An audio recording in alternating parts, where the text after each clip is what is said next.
పవన్ కళ్యాణ్ గారిని మాట్లాడవలసిందిగా కోరుతున్నాను.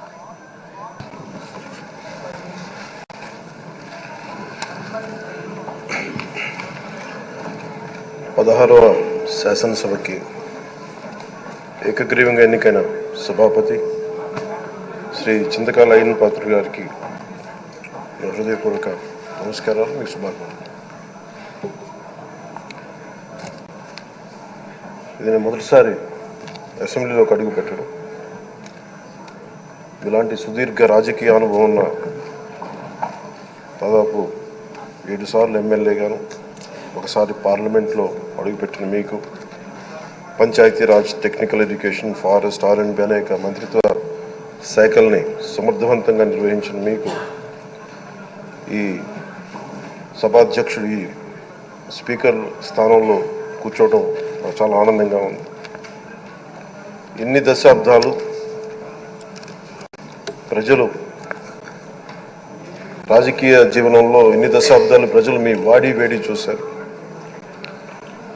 మీకు కోపం వస్తే ఋషికొండను చెక్కినట్టు ప్రత్యర్థులకి పదునైన ఉత్తరాంధ్ర యాసలో గుండు కొట్టేస్తారు. ఒకటే బాధేస్తాం సార్, ఇకపైన మీకు తిట్టే అవకాశం లేకపోవడం. కానీ ఇక మీద సభలో ఎవరు తిడుతున్నా దాన్ని ఆఫ్ చేసే బాధ్యత మీ చేతిలోనే ఉంది. మీరే మైక్ ఆఫ్ చేయాలి. అంటే మా చిన్నప్పుడు నేను చూసేవాడు, ఒకసారి అల్లరి చేసే అబ్బాయిని క్లాస్ లీడర్ చేసేవాడు చిన్నప్పుడు మా స్కూల్లో. కానీ ఇన్నాళ్ళు ప్రజలు మీ వాడి వేడి పలుకులు, మీ ఘాటైన వాగ్దాటి చూశారు. ఈ రోజు నుంచి రాష్ట్ర ప్రజలు మీ హుందాతనం చూస్తారు. డిబేట్స్ వెనకాల దాక్కుని సంస్కారహీనమైన భాషల్ని, భావాల్ని రకరకాల మాధ్యాల్లో విరజిమ్ముతూ ఉంటారు. దాని నియంత్రణ మీ ఆధ్వర్యంలో ఇక్కడి నుంచే మొదలవ్వాలి. ఇందాక సభానాయకులు గౌరవ ముఖ్యమంత్రి శ్రీ చంద్రబాబు నాయుడు గారు చెప్తారు, ఆడబిడ్డలు ఏ విధంగా నలిగిపోయారు ఈ రాష్ట్రంలో గత 5 సంవత్సరాల్లో. చిన్న లేదు, పెద్ద లేదు, ఎవరని లేదు.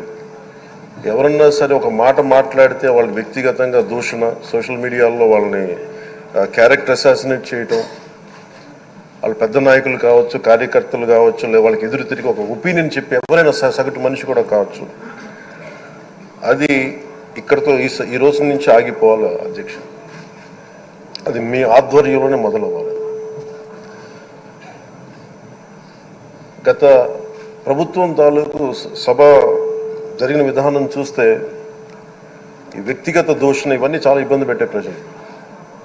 ఈ రోజున వాళ్ళకి 11 సీట్లకు పరిమితం అయ్యారు, ఈరోజు లేరు, ధైర్యం లేదు వాళ్ళకి.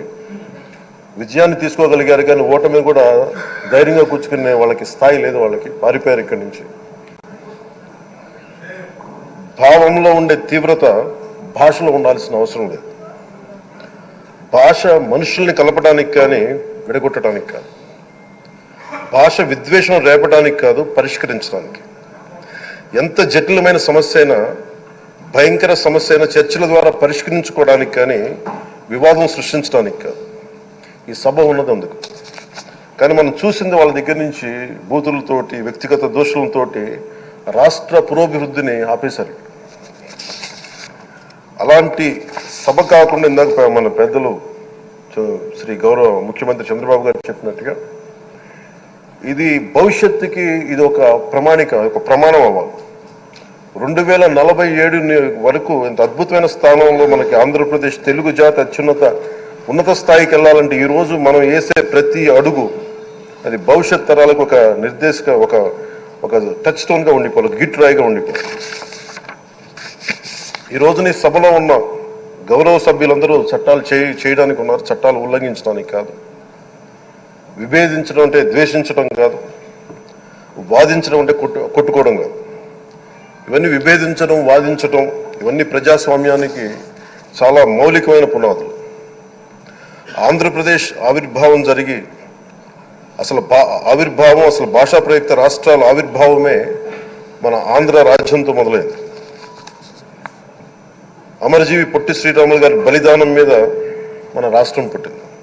తిండి తిప్పలు తినకుండా నరకం అనుభవిస్తూ ఆయన బలైపోయారు. ఆయన మరణానికి చేరువవుతూ ఆమరణ నిరాహార దీక్ష చేసిన ప్రతిరోజు మనకి దాదాపు ఈ సుదీర్ఘమైన 6 దశాబ్దాల కాలం 1.5 సంవత్సర కాలం అంటే ఆయన ప్రతిరోజు చావుకి చేరువవుతూ భోజనం లేకుండా ఆయన గడిపిన ప్రతిరోజు మనకి 1.5 సంవత్సర కాలం. అలాంటి నేపథ్యంలో అలాంటి మహోన్నతుడు శ్రీ పొట్టి శ్రీరాములు గారి త్యాగాన్ని కనుక మనం ఈ సభలో ప్రజా సంక్షేమం కోసం మాత్రమే చర్చలు జరగాలి, వాదోపవాదాలు హద్దులు దాటకుండా ఉండాలి, వ్యక్తిగత దూషణకి తావివ్వకుండా ఉండాలి. అలా కాకుండా గత ప్రభుత్వం లాగే ఈ సభని తిట్లకి బూతులకి కొట్లాటికి వాడితే ప్రతి నిమిషం పొట్టి శ్రీరాములు గారి బలిదానాన్ని అవమానం చేసినట్టే. ఒక గొప్పవాడు ఒక మహానుభావుడు బతికినప్పుడు మాత్రమే కాదు, చనిపోయిన తర్వాత కూడా కొన్ని తరాలు ఉపయోగపడతారని నిరూపిస్తారు.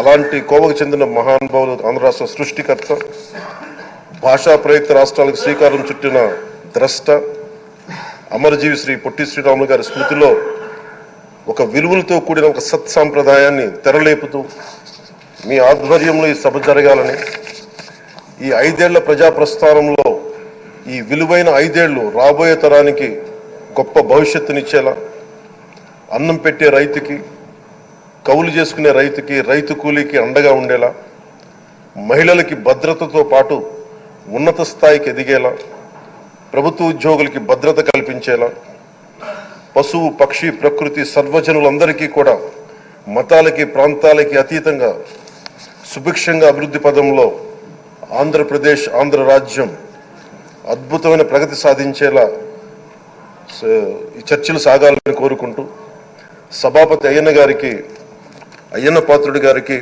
మీ ఆధ్వర్యంలో ఈ సభ ఒక సరికొత్త సాంప్రదాయానికి సత్సాంప్రదాయానికి ఇది తెరతీయాలని కోరుకుంటూ మీకు మరోమారు శుభాభినందనలు తెలియజేసుకుంటాను.